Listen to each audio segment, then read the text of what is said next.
Mesdames et messieurs, bonjour et bienvenue à ce programme spécial consacré à la redevabilité pour le gouvernement Sama Lukonde. C'est avec un double sentiment que je prends ce micro pour venir chez vous. Double sentiment parce que c'est le plaisir et la responsabilité. Plaisir parce que nous parlons du secteur le plus important entre tous qui conditionne l'économie de notre pays. J'ai parlé donc du secteur des mines. Il n'est pas un secret que le Congo, aujourd'hui, est structuré et a une réponse par rapport à ces problèmes grâce à la contribution efficiente du secteur des mines. C'est pourquoi j'en parle avec beaucoup de responsabilité. Mais le plaisir, parce que depuis 1960, et ça fait quand même beaucoup de décennies, ce secteur n'a jamais été dirigé par une dame. Et aujourd'hui, ce plaisir est à moi de recevoir la première dame qui a dirigé, qui dirige encore, qui dirigera certainement les secteurs de mines. J'ai donc le plaisir de recevoir Madame la ministre des Mines, Madame Antoinette Samba Kalambay.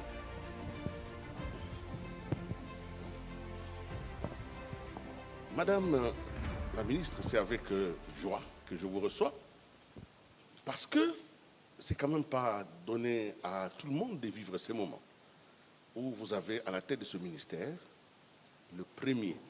Si nous avons un peu de croissance dans ce pays, si nous pouvons faire des routes, si nous pouvons payer nos fonctionnaires, c'est parce que ce secteur fonctionne et Dieu nous a pourvu des ressources naturelles importantes.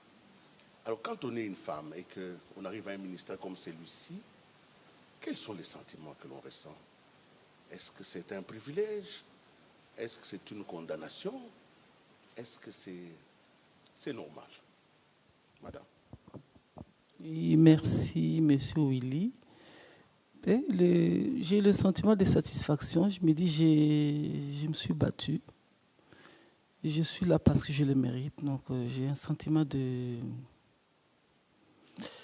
Comment dirais-je? C'est normal. Oui, c'est normal. Parce que vous avez fait le combat qu'il fallait. Oui.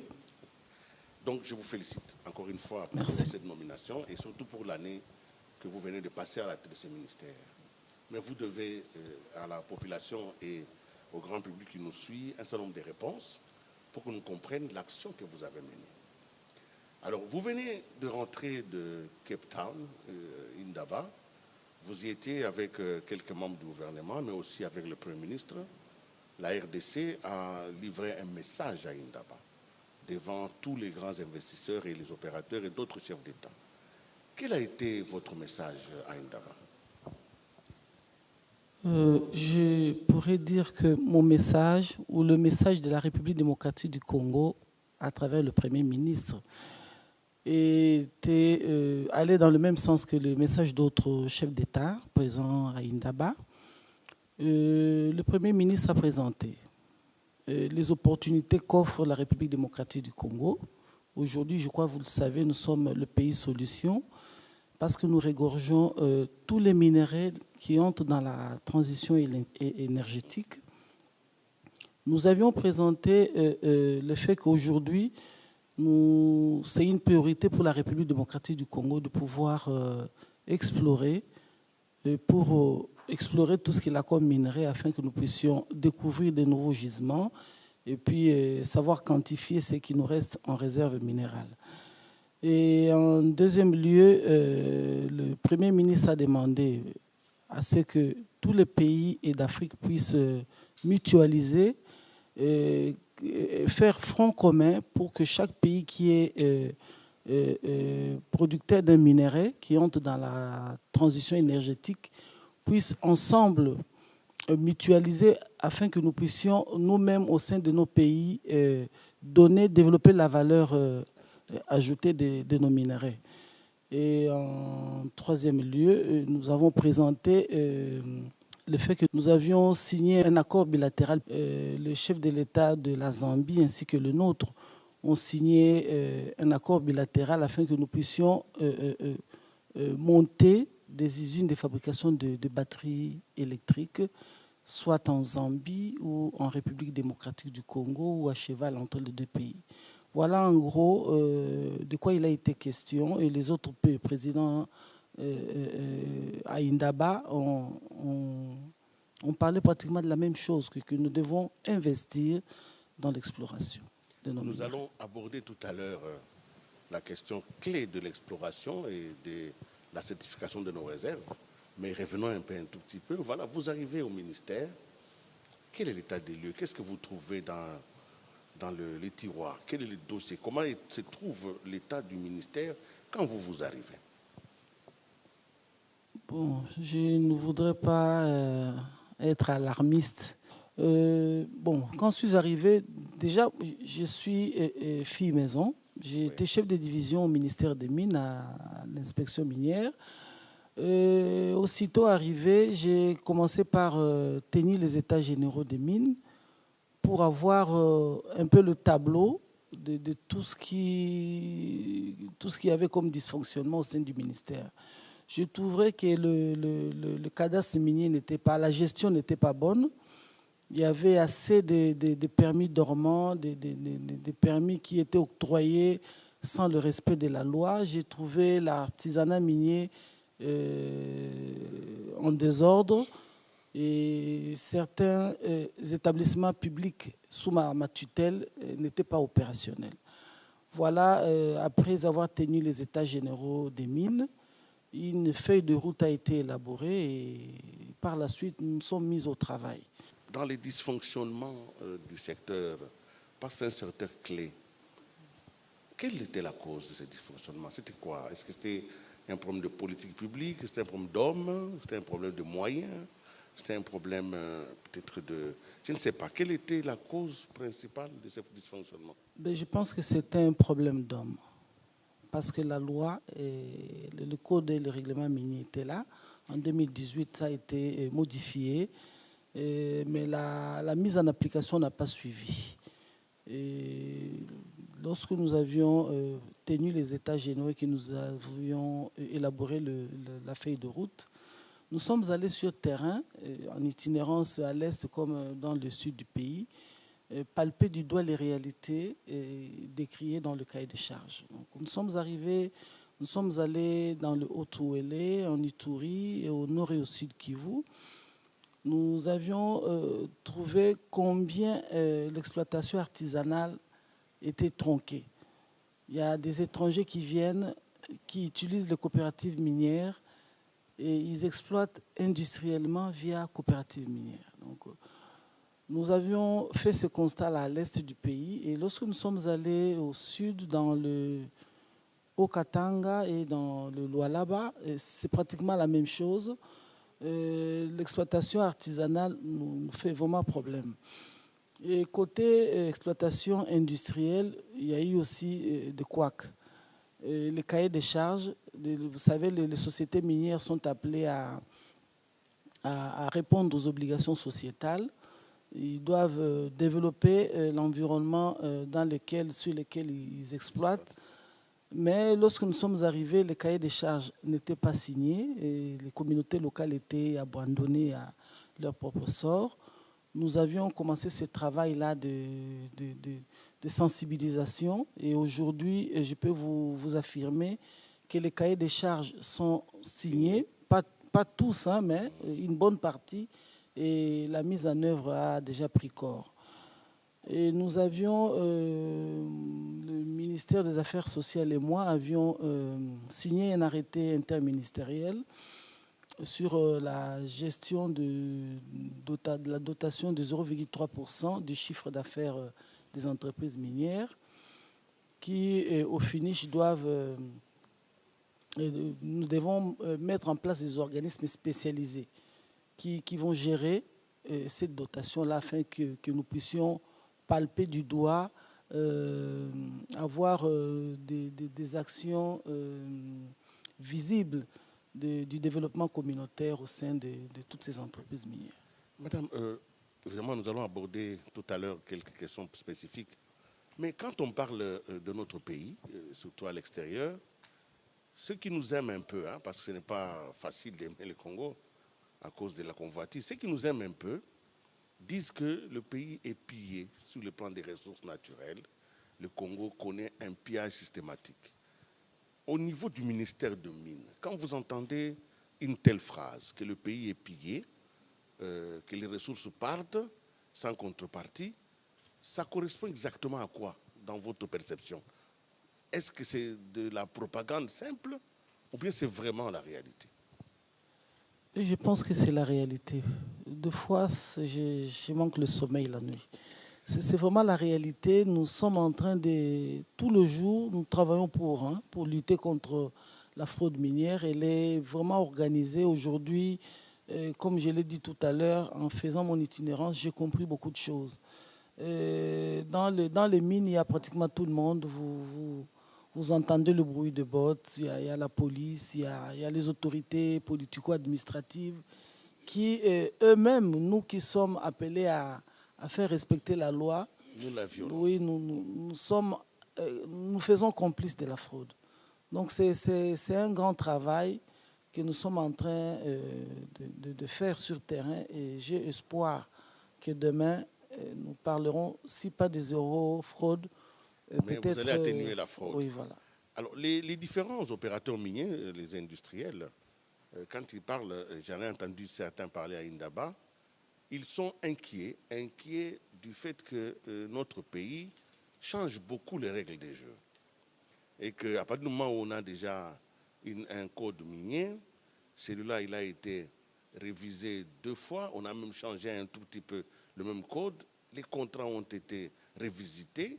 Dans la feuille de route que vous avez prise après les États généraux, est-ce que vous avez prévu un changement des règles du jeu? Est-ce que la loi va changer? Est-ce que les codes vont encore changer? Qu'est-ce qui a été prévu dans le domaine des règles du jeu? Je pense que nous irons encore vers la modification. Vous savez, le droit il est muable. Hein. Et chaque jour, il y a des expériences qui font que les us et coutumes puissent devenir demain un droit établi.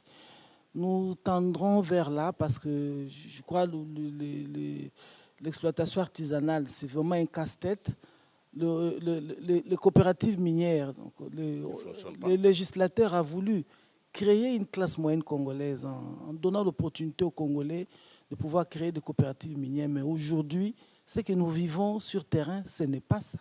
Ce sont des gens comme vous et moi qui créent des coopératives minières en lieu et place des exploitants artisanaux. Donc, nous devons aller vers la modification du code des règlements miniers. Je pense que... Sans effrayer le monde financier, le monde économique et industriel. Bon, en fait, lorsque nous tendons vers... C'est toutes les parties prenantes qui viennent.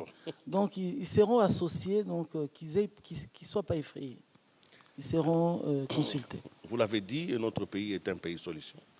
Aujourd'hui, qu'est-ce que vous avez réellement fait pour pouvoir amener le Congo à répondre à ces engagements internationaux, notamment dans la fourniture de tous les minéraux qui participent à cette transition énergétique? Qu'est-ce qui a réellement été fait à votre niveau?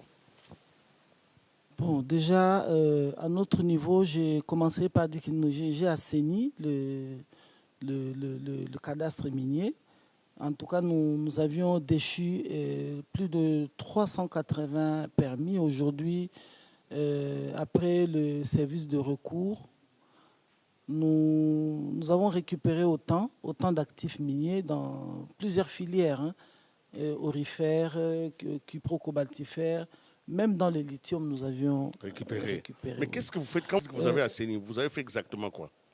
Nous avions, j'ai dit, assaini le fichier cadastral. Il y a des titulaires de permis de recherche comme des permis d'exploitation qui, les uns ne payaient pas les droits superficiaires, d'autres n'ont pas eu à respecter la loi établie. Donc, en ayant X temps, vous devez explorer et puis commencer l'exploitation. Mais nous avons des titulaires de permis qui sont titulaires il y a 15-20 ans. Et aujourd'hui, si nous avons l'envahissement des permis de certains périmètres, c'est parce que les propriétaires ne font pratiquement rien. Et quelque part, la guerre aussi a perturbé. Il y avait quand même des cas de force majeure. Oui. Alors, pour cela, que vous avez fait quoi? Mais non, les cas de force majeure dans les provinces où il y avait la guerre, oui. Mais j'ai trouvé qu'il y avait des cas de force majeure dans des provinces où il n'y avait ni guerre, ni problèmes naturels. Mais bénéficiaient de cas de force majeure. Donc voilà comment nous avons travaillé, nous avons nettoyé tous ceux qui étaient propriétaires, ayant l'avantage, le privilège d'avoir le cas de force majeure, alors qui ne devaient pas bénéficier de cela, ils ont été déchus. Ceux qui ont payé, on leur a rétribué leur permis. Ceux qui n'ont pas payé et ceux qui n'ont pas rempli les conditions, nous avons retiré le permis. Vous avez demandé, vous voulez savoir qu'est-ce que vous avez concrètement fait avec, dans ce secteur-là? Parce que je vous ai vu avec votre collègue de l'industrie signer des partenariats. Bon, on parle beaucoup de batteries. Vous savez, les gens entendent ça, mais disent, ah quand même, ces gens-là, ils rêvent. Hein. Nous, dans ces pays ici, faire des batteries électriques et les vendre dans le monde, non, c'est un rêve. Bon, vous savez, moi, je suis croyante. Hein. Si vous ne rêvez pas, il vous est difficile de réaliser les rêves de votre vie. Tout commence par un rêve, par une pensée, et demain, ça se matérialise. Nous sommes allés à Lubumbashi, mon collègue de l'industrie et moi. Nous avions lancé le centre d'excellence de formation et de recherche en chimie et technologie de la batterie électrique, dans l'optique de pouvoir développer la main-d'œuvre locale et au finish commencer à fabriquer des batteries électriques au Congo. Donc c'est un contrat, un partenariat avec la Zambie. La Zambie est une firme allemande. Et au finish, je vous ai dit tout à l'heure que le chef de l'État, notre président de la République, est allé. Nous l'avions d'ailleurs accompagné à aller signer l'accord bilatéral avec son homologue de la Zambie. Et moi, j'y crois. Nous avions décidé ensemble de mettre nos minerais, de mutualiser dans ce sens-là. Vous savez, la République démocratique du Congo et la Zambie, à nous deux, nous avons pratiquement 70% de la production mondiale en cobalt, ce qui n'est pas de moindre. Nous nous sommes décidés de mettre nos minerais ensemble afin que nous puissions demain commencer à donner de la valeur ajoutée à nos minerais, fabriquer les batteries électriques ici sur place en République démocratique du Congo ou en Zambie, et puis d'autres matériels, parce qu'en dehors de batteries électriques, nous avons tout ce qu'il y a comme pièces qui rentrent dans les portables, dans les ordinateurs. Vraiment monter des usines ici sur place. C'était un rêve, mais moi je me dis petit à petit nous sommes en train de le réaliser parce que le lancement du centre d'excellence a eu lieu, l'accord bilatéral a été signé et là nous sommes dans la mise en œuvre de ces grands projets. Madame, évidemment, quand on regarde certaines entreprises publiques, je sais que le portefeuille de l'État, ce n'est pas directement votre travail, mais quand même, quand nous regardons certaines entreprises, notamment celles à capital totalement de l'État, comme la GECAMIN, comme la MIBA, Sakima, Sokimo, toutes les entreprises minières qui relèvent du patrimoine de l'État sont en faillite totalement et ne fonctionnent pas parce qu'une entreprise doit produire et ces entreprises, alors que la plupart des produits miniers sont en hausse sur le plan du marché mondial, les entreprises congolaises qui fonctionnent avec le capital de l'État sont en faillite. On a l'impression que le gouvernement a abandonné ces entreprises, ne s'occupe pas du tout en tout cas de leur... si pas de leur mort, alors il faut les enterrer, soit de leur résurrection, il faut les ressusciter. De toutes les façons, l'AMIBA, GECAMIN, Sokimo Sakima, cette entreprise-là ne fonctionne pas bien et ce n'est pas un secret de le dire sur la place publique. Quelle est finalement la réflexion du gouvernement? Qu'est-ce que vous vous dites? Vous les laissez périr ou il y a un projet? Et si c'est oui, c'est lequel? Bon, le projet, il y en a. Moi, je gère les actifs. Je suis tutelle technique et la tutelle administrative de la gestion, c'est le portefeuille. Mais une chose est vraie, au sein du gouvernement, nous avions mis une politique en place pour pouvoir relancer toutes ces entreprises minières du portefeuille congolais.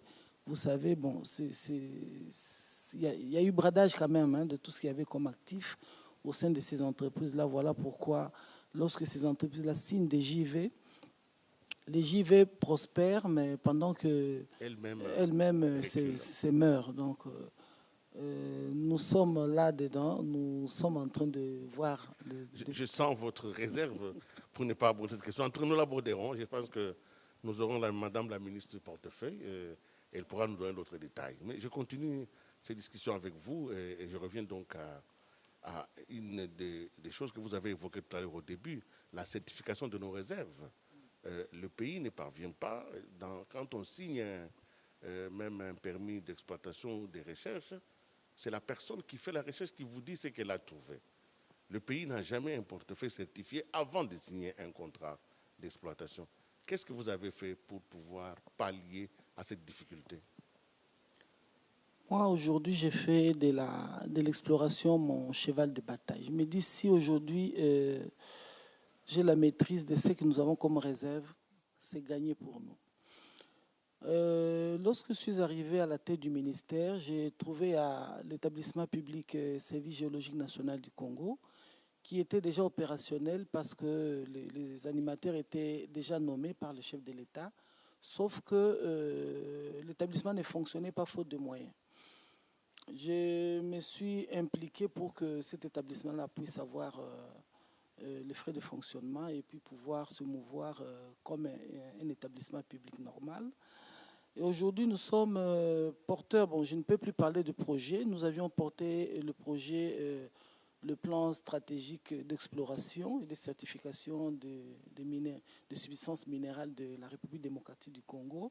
Le projet a été adopté en Conseil des ministres et aujourd'hui, nous sommes en train d'attendre. Nous avions signé l'avenant 2 avec la firme internationale Excalibur. Ils vont commencer les travaux d'exploration d'ici peut-être un mois si tout se passe bien. Et dans les jours à venir, la République démocratique du Congo pourrait être capable de dire voilà, nous avons telle quantité en nickel, en chrome ou en lithium de la République démocratique du Congo. Et facilement, nous pourrons avoir des partenariats gagnant-gagnant. Je pense que... Une seule compagnie, ça suffit. Le pays est quand même immense. Au fait, nous avions réparti le Congo en 6 blocs. Oui. Il y a le bloc Kasaï, Tanganyika, Bandundu, Katanga, Équateur. Nous commençons par le bloc Kasaï. La même entreprise a commencé les travaux, je crois, en 2016-2017. Ils ont dû arrêter. Ils n'ont fait que dans le Grand Katanga, mais ils n'ont pas fini. Donc, lorsqu'ils vont commencer, ils vont achever les 32% du bloc Grand Katanga et puis en même temps, ils vont explorer dans le Kasaï. C'est le gouvernement qui finance là ou bien le fonds minier. Le fonds minier pour les générations futures. Oui, voilà. Donc vous prenez déjà ce qui appartient au futur. Raison de plus. Au fait, si le fonds minier a été créé, c'est l'une de ses attributions, ses grandes attributions, c'est financer les recherches géologiques. Parce que plus nous faisons des recherches, plus nous, comment dirais-je, nous découvrons des gisements et plus c'est des fonds que nous mettons à la disposition du fonds minier et facilement nous pouvons avoir une économie attractive et créer des entreprises ou des nouvelles unités pour les générations futures. Et ça marche déjà ils vont commencer quand? Ils vont travailler? Vous avez un délai? Nous pourrons avoir à peu près un annuaire dans combien de temps? Bon, je vous ai dit tout à l'heure, nous avons signé le contrat pour le bloc Kasaï, mais nous pourrons faire un appel d'offres pour les autres provinces, pour les autres blocs. C'est en 2 ans que nous pouvons avoir le certificat. Madame la ministre de Mines, je veux aborder avec vous une question. Je vous demande vraiment si vous ressentez le besoin de parler en lingala. Moi, je voudrais vraiment que vous le fassiez parce que nous sommes en guerre à l'est du pays. Nous sommes quand même en insécurité. Chaque jour ici, il y a des morts et une des causes majeures de toutes ces morts, c'est les ressources qui sont à l'est du pays. Quand on regarde la carte géologique minérale du pays et on la superpose à la carte des conflits, on se rend compte que là où il y a des conflits, il y a une ressource dans les sous-sols. Et comme la plupart de ces ressources sont travaillées de manière artisanale, c'est comme ça que ça amène des groupes armés et ça amène la guerre. Mais j'ai vu que nous n'avons pas encore pris une option vraiment sur l'artisanat et la paix. On n'a pas encore pris cette option-là. Et les ressources sont d'ailleurs même partent frauduleusement, vous l'avez dit, à l'extérieur. Par rapport aux artisanaux, par rapport à la question de sécurité, quelle a été votre approche? Quelle est votre approche fondamentalement? Quelle est votre approche? Bon, mon approche, c'est de formaliser l'exploitation artisanale. Vous savez, la République démocratique du Congo a adhéré au principe de l'ITIE, de l'initiative de transparence des industries, pour les industries extractives. Nous sommes en train de... Bon, le travail est déjà fait. Nous sommes en train, en fait, maintenant de mettre en place un système. Nous créons des zones d'exploitation artisanale viables. Nous répertorions des coopératives minières et nous qualifions les sites des sites bleus. Et là, nous encadrons afin que tous ceux qui exploitent au sein des zones d'exploitation artisanale viables puissent vendre le produit de leur exploitation vers les négociants ou les coopératives, les comptoirs implantés dans toutes ces provinces-là. Certes, ce n'est pas facile pour nous. Ça, c'est théorique ou bien c'est vraiment pratique? Ça a déjà commencé? Ça a déjà commencé parce que je crois que vous avez suivi en décembre, j'avais signé une circulaire interdisant l'accès des engins lourds dans des zones d'exploitation artisanale ainsi que la présence des étrangers. Bon, chose qui n'a pas vraiment suivi parce que c'est transversal. Moi, je peux décider, je suis au niveau national, au niveau provincial, nous avons nos services, mais nos services ne peuvent pas à eux seuls implémenter toutes les décisions que nous prenons au niveau central. Il y a la DGM qui intervient avec la présence des étrangers, il y a la police, il y a le ministère de la Justice. Mais donc, vous en parlez au gouvernement? Oui, nous en parlons, mais ce n'est pas facile. Vous savez, nous venons de quelque part. La corruption a tellement gangréné l'appareil de l'État qu'aujourd'hui, nous avons toutes ces difficultés-là. Nous envoyons des gens en mission, ils se font corrompre. Mais je me dis petit à petit, nous allons y arriver. Ce n'est pas facile du tout, mais Votre sincérité vous honore, madame. Vous reconnaissez quand même que ce n'est pas facile. Ce n'est pas facile. Mais alors, tous ces étrangers, et généralement des personnes qui viennent de la Chine, de l'Inde, arrivent comment dans les cités? C'est quand même interdit, ça. Qu'est-ce qui se passe? Par où partent-ils?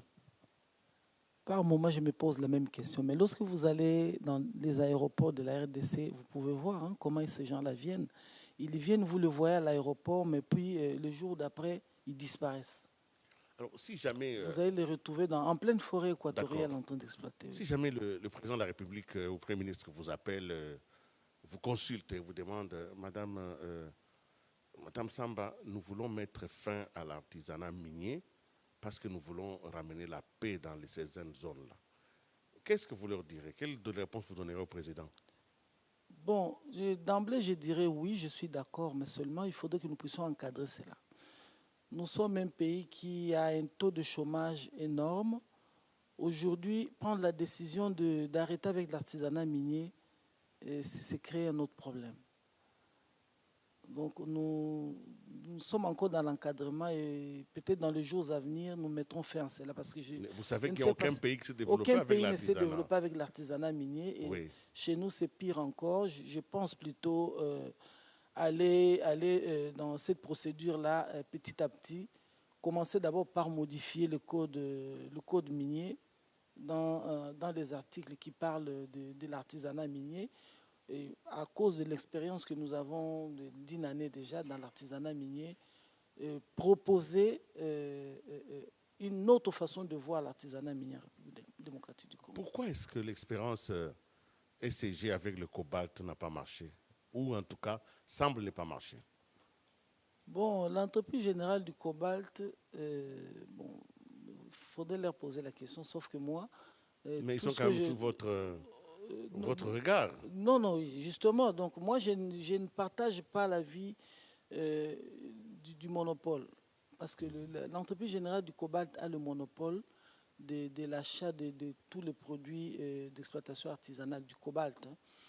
Et moi, je ne partage pas cet avis pour la simple raison que ça viole les dispositions de la loi où on laisse la libre concurrence à tout Congolais qui est dans l'exploitation ou dans le commerce de pouvoir concurrencer avec d'autres. Et la loi OHADA aussi ne permet pas le monopole. Voilà pourquoi, mais seulement nous avions pensé opérationnaliser le centre de négoce de Moussompo afin que tous ceux qui sont exploitants artisanaux puissent amener le produit de leur exploitation vers ce centre-là afin que le centre puisse prendre la responsabilité de vendre, d'aider les exploitants à évacuer leurs produits vers les entités de traitement, les négociants ou les comptoirs. Mais à ce jour, bon, nous attendons que Madame la gouverneure du Lualaba puisse signer l'arrêté qui mettra en action, qui va opérationnaliser le centre de négoce. Mais sinon, de notre côté, tout a déjà été mis en place. Parce que si vous allez au Lualaba aujourd'hui, il y a des dépôts qui jonchent les rues de Lualaba comme pas possible. Oui. Et qui tiennent ces dépôts-là, ce sont des sujets étrangers. Ce qui n'est pas normal, ce qui n'est même pas permis dans notre loi. Donc nous attendons que ce centre-là soit opérationnel pour que nous puissions envoyer des inspecteurs au Lualaba, fermer tous ces dépôts-là qui jonchent les rues de Lualaba. Vous voyez que c'est un secteur qui demande que vous ayez beaucoup de puissance publique pour agir. Vous avez besoin un peu de la police de temps en temps ou d'être lié directement à un tribunal ou un parquet, je ne sais pas. Bon, nous avons une commission, un service de l'État, Commission nationale de lutte contre la fraude minière, qui ne fonctionne pas très bien parce que... C'est vous qui devez l'animer, vous devez nommer... Bon, je ne suis pas seul qui l'anime. Il y a le ministère de l'Intérieur, oui. Il y a le ministère des Mines, il y a la Justice, il y a la Défense. Il y a l'air aussi. Donc, c'est un tout où chaque ministère donne un peu de ses compétences pour que cette commission-là puisse bien faire son travail sur terrain. Dans le cadre toujours des actions que vous avez menées cette année, il y a eu ce qu'on a appelé la grande signature avec la maison Ventura pour récupérer des titres miniers. Bon, il y a eu beaucoup de choses qui ont été dites sur la question. Quelle est votre lecture? Je sais que je peux compter sur votre franchise et votre sincérité pour dire à l'opinion publique quel a été finalement l'arrangement. Qu'est-ce qu'il y a eu? Avons-nous réellement récupéré ces titres-là? Sont-ils vraiment dans la disposition de l'État congolais? Ou c'était une opération, qui sait, d'arrangement entre les hommes qui comptent et qui pèsent? Bon, le processus est encore en cours. Hein. Je crois que vous avez tout suivi. Le processus est en cours. Nous attendons que la rénonciation soit faite sur tous ces actifs-là. Et c'est du vrai. C'est une bonne chose? Ben oui. Ben oui, parce que nous récupérons des actifs miniers. C'est une bonne chose. Madame Antoinette Samba, vous êtes aussi à la tête de ce ministère pour gérer, pour aider un peu quelques services qui sont sous votre tutelle. Vous avez déjà parlé du CAMI. Vous avez dit que vous avez activé et récupéré un certain nombre de titres miniers. Mais parlons du CEC. Le CEC qui devrait normalement être le pivot central de la certification et des ressources minérales précieuses. Mais le CEC semble ne pas beaucoup vous intéresser. On ne sent rien de ce côté-là. Depuis une année, on ne sent pas. En tout cas, qu'est-ce qui a été fait dans ce cadre-là? Bien au contraire. Tous les services sous ma tutelle m'intéressent. Le CEC, je crois, autrefois, le diamant, bon, on le vendait à $1. Aujourd'hui, je crois que vous suivez quand même, non? Que le diamant du Congo n'est plus vendu à ces mêmes prix. Le centre d'expertise, aujourd'hui, C'est doté du matériel de laboratoires vraiment de dernier cri. Certains laboratoires seront installés au centre des négoces de Moussompo. D'autres seront installés au Katanga, à Lubumbashi et dans le nord Kivu, pour donner les meilleurs vraiment de ces centres-là d'expertise, pour que nous puissions être capables de donner la vraie valeur de tout ce que nous avons comme minerai qui sort à l'étranger pour aller être peut-être traité ou vendu à l'étranger. Le CEC fait son travail et c'est un service. Vous êtes satisfait du résultat? Oui, très satisfait. Alors on peut les féliciter donc? Oui, oui, mais bien évidemment. D'accord. Madame, nous continuons. Votre ministère est puissant, il est géant, il y a énormément de sujets sur lesquels nous pouvons échanger, mais je voudrais, avant qu'on aille vraiment, on est en train d'aborder la fin, la question de, en fait, comment expliquer ça? Vous avez avec vous la responsabilité de gérer la valeur ajoutée aux minéraux qui sont exportés. Alors, dans ce domaine-là, j'ai l'impression que le gouvernement et les entreprises ne parlent pas le même langage. Les entreprises qui exportent le concentré pensent que c'est un produit fini. Le gouvernement estime que ce n'est pas un produit fini. Comment vous avez pu négocier cela? Bon, nous sommes encore en discussion avec eux, avec les entreprises minières. Une chose est vraie, ils nous posent tout le temps le problème énergétique. Bon, moi, à mon entendement, je pense que c'est un faux problème. Parce que lorsque vous allez au sein de ces entreprises-là, vous trouvez quand même ils ont de l'électricité, ils arrivent quand même à produire le concentré. Mais lorsqu'ils exportent, c'est des sous-produits hein, que nous ne savons pas capter parce qu'ils sont exportés en brut. Nous sommes en train de voir, parce que la loi minière impose la transformation locale. Oui. Nous tendons vers là parce que nous avons le devoir de donner de la valeur ajoutée à tous nos minéraux, mais ensemble, parce que moi je me dis, nous ne sommes pas dans la politique d'imposition, mais de collaboration. Et ce sont nos partenaires, nous allons autour d'une table en parler pour pouvoir prendre une bonne décision et afin que nous puissions mettre de côté tout ce que nous donnons comme moratoire à toutes ces entreprises-là, à pouvoir exporter le concentré. Et la discussion avec deux grandes entreprises, notamment Tenke Fungurume et l'entreprise de Kolwezi, l'entreprise des Chinois, dans le cadre du contrat chinois-Sicomine, je pense qu'il y a une discussion sérieuse avec le gouvernement. Est-ce qu'elle a abouti ou bien nous sommes encore en train d'attendre une crise, une énième crise? Je vous en prie, madame, vous pouvez me parler un peu ou bien vous ne pouvez pas en parler? Parce qu'en réalité, il y a eu une révision de la convention avec Tenke Fungurume. Nous avons tous suivi que le gouvernement s'est interrogé sur ce que cette entreprise devait payer à l'État. L'entreprise. Bon,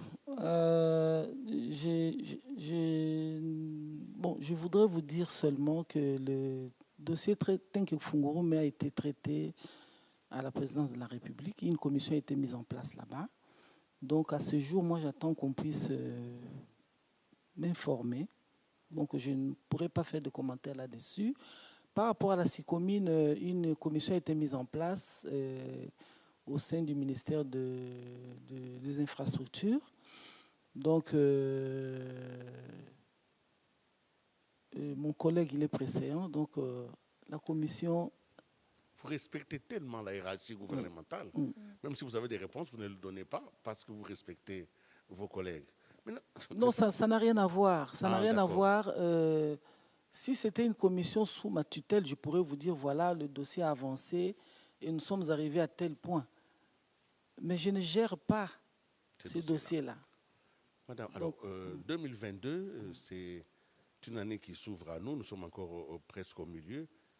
Quels sont les dossiers sur lesquels nous devons encore vous attendre, sur lesquels vous travaillez? Quelle est la perspective?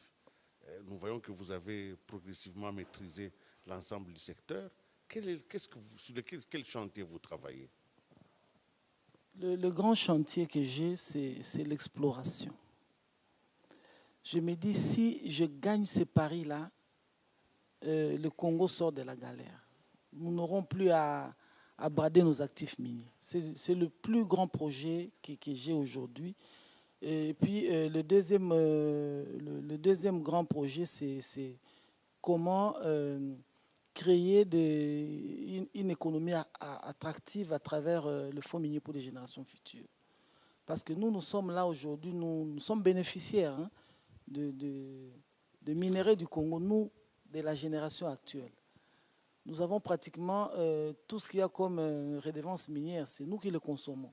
Nous avons les 50% qui est géré par le Trésor public, le 50%, dont nos 25% vont aux provinces, 15% aux ETD et 10% pour les générations futures. Donc, je tiens beaucoup à utiliser les 10% pour les générations futures, vraiment pour les générations futures. Demain, vous savez, les minerais sont des biens, des produits épuisables. Demain, lorsque nous n'aurons plus de mines, que nos enfants ou nos arrière-petits-enfants se souviennent quand même de nous, que nous avons fait quelque chose. Nous avons fait quelque chose. Tout à l'heure, je vous parlais de vous adresser en lingala. C'est parce que j'avais en perspective deux catégories de nos citoyens. Il y a d'abord ceux qui vivent dans les villages. Ceux qui sont dans les villages et qui ont entendu parler de la redevance minière. Surtout ceux qui vivent à côté des sites miniers, qui se posent des questions, est-ce que c'est vrai ou c'est pas vrai? Est-ce que cette redevance existe? Comment est-ce que nous ne la voyons pas encore? Et puis les artisanaux, ils sont très nombreux. Évidemment, j'ai dit que c'est quelque chose qu'il faut proscrire à l'avenir, mais ils veulent entendre du ministre quelques paroles. Qu'est-ce que vous pouvez leur dire? Si c'est possible en lingala, je serais vraiment content. Bon, j'avais quelque chose à ajouter d'abord hein, par rapport à la normalisation, à la formalisation de l'exploitation artisanale. Oui. Nous sommes sur un dossier, nous voudrons créer un fonds de crédits miniers pour que nous puissions commencer à financer les exploitants artisanaux. Parce qu'aujourd'hui, une coopérative minière ne sait pas avoir un crédit auprès des banques.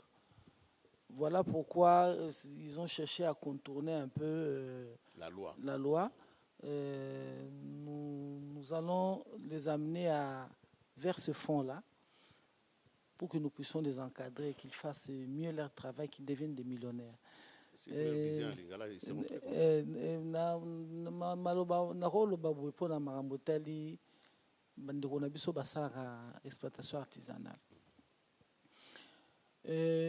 Mingi eza ya kosala moni message on dirait ezoleka te tozotinda bato bazokende mpo bayebisa bango nini leta ya mboka apesi bango makasi ya bango mpe bakóma bato ya mbongo mais on dirait bango moko bazolinga kolanda yango malamu te esengelaki bango moko baye ebele basali coopérative minière oyo bango moko azwi moto na moto abimisi ata 1000 francs ata 2000 francs bakréer bango moko coopérative minière biso toza na mpona kosunga bango toza na service ya saema mpe oyo esungaka bango mpona balakisa bango ndenge nini bakoki koexploite artisanalement ndenge nini bakoki komiprotege mpe bango na mosala oyo bazosala mais toza kotia masolo mosusu na se na tokobenga bango kala mingi te bayawa mpo tosolola na bango makambo ya fonds de crédit minier ndenge nini tokosunga bango biso moko tolandelaka bango mpo na niveau ba province bazokosa bango trop bakoyaka babengi bango bakomisa bango ndeye bangamba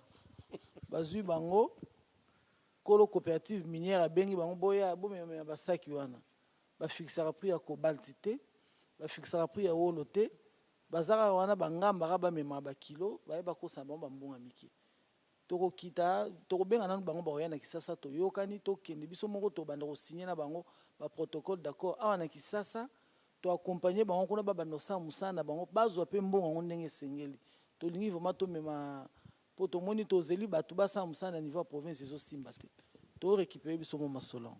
Merci beaucoup, Madame la Ministre. Nous allons terminer cette émission. Je sais que beaucoup de questions n'ont pas été abordées, mais nous ne pouvons que nous réjouir d'avoir eu ce privilège de vous poser des questions parce que vous avez assuré ce travail. Alors, un message à notre population, un message d'espoir parce que le secteur minier, je l'ai dit tout à l'heure, que c'était le secteur moteur qui tractait notre économie. Pouvons-nous encore continuer à croire en ce secteur? C'est le message que je voudrais que vous puissiez tenir pour la population et les dirigeants. Moi, je dirais, nous avons ce devoir-là de continuer à espérer. Le chef de l'État avait dit nous allons avoir une revanche bientôt là du sol sur le sous-sol. Et nous tendons vers là, tenons seulement bon. Moi, je me dis, nous devons résister. Ce n'est pas facile. En une année, on ne peut pas nous donnons déjà le meilleur de nous-mêmes, mais en une année, nous ne pouvons pas réaliser toutes les attentes de la population. Vraiment que la population congolaise tienne bon. Nous tendons vers de bonnes réalisations. Désormais, les mines du Congo serviront la population congolaise. Merci beaucoup, madame, de cette profession de foi. Merci aussi, amis téléspectateurs, pour avoir été avec nous dans cette émission, mais surtout aussi pour avoir suivi la première femme ministre des Mines. Et j'ai eu ce privilège, ce bonheur de la recevoir sur ce plateau. Madame, bonne chance en tout cas pour votre mandat et surtout, bon travail. Merci beaucoup. Merci, madame.